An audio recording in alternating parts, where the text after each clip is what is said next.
રાંધણની તારીખ અને મહત્વ રાંધણ છઠ એ ભારતીય સંસ્કૃતિમાં એક વિશિષ્ટ તહેવાર છે જે ખાસ કરીને ગુજરાતમાં ખૂબ જ શ્રદ્ધા અને ઉમંગ સાથે ઉજવવામાં આવે છે।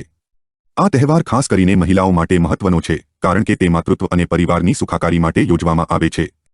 રાંધણ છઠ 2024 આ વર્ષ 2024માં રાંધણ છઠ 22 ઓગસ્ટના રોજ ઉજવવામાં આવશે। રાંધણ છઠ વ્રત સામાન્ય રીતે જન્માષ્ટમીના છઠ્ઠા દિવસે એટલે કે ભગવાન શ્રીકૃષ્ણના જન્મના છઠ્ઠા દિવસે યોજાય છે। મહત્વ રાંધણ અને માતૃત્વ અને કુટુંબની સુખાકારી માટે ખૂબ જ મહત્વપૂર્ણ માનવામાં આવે છે। મહિલાઓ આ દિવસે ખાસ રીતે સાત્વિક ભોજન તૈયાર કરે છે અને ભગવાનને અર્પણ કરે છે। આ દિવસને રાંધણ રસોઈ સાથે જોડાયેલો હોવાથી રાંધણ છઠ નામ આપવામાં આવ્યું છે। આ દિવસે નવો મીઠો ખીચડો બનાવવો એ પ્રાચીન પરંપરા છે। રાંધણ છઠના દિવસે વહેલી સવારે સ્નાન કરી શુદ્ધ વસ્ત્રો પહેરીને સ્ત્રીઓ ભગવાનને પ્રસાદ તરીકે ખીચડો અને અન્ય વાનગીઓ અર્પણ કરે છે।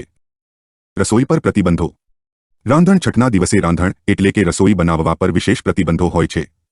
આ દિવસે વહેલી સવારે જ રસોઈ તૈયાર કરી દેવામાં આવે છે અને ત્યારબાદ કોઈ નવું ભોજન બનાવવું નથી।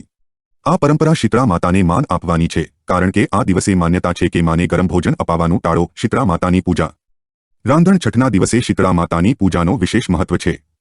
શીતળા માતા પાપનાશિની અને રોગદાયી ગણાય છે અને તેમના આશીર્વાદથી કુટુંબમાં આરોગ્ય અને સુખની વૃદ્ધિ થાય છે।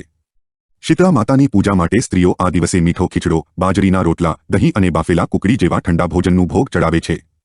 એ માન્યતા છે કે શીતળા માતાની કૃપાથી કુટુંબમાં શાંતિ સમૃદ્ધિ અને સ્વસ્થતા જળવાઈ રહે છે। મહત્વ આ વ્રત માતાના પ્યાસા બાળક માટે પાણીની જેમ માતાનું હૃદય કોમળ અને કાળજીપૂર્વક રહે તે માટે શ્રદ્ધાપૂર્વક રાખવામાં આવે છે।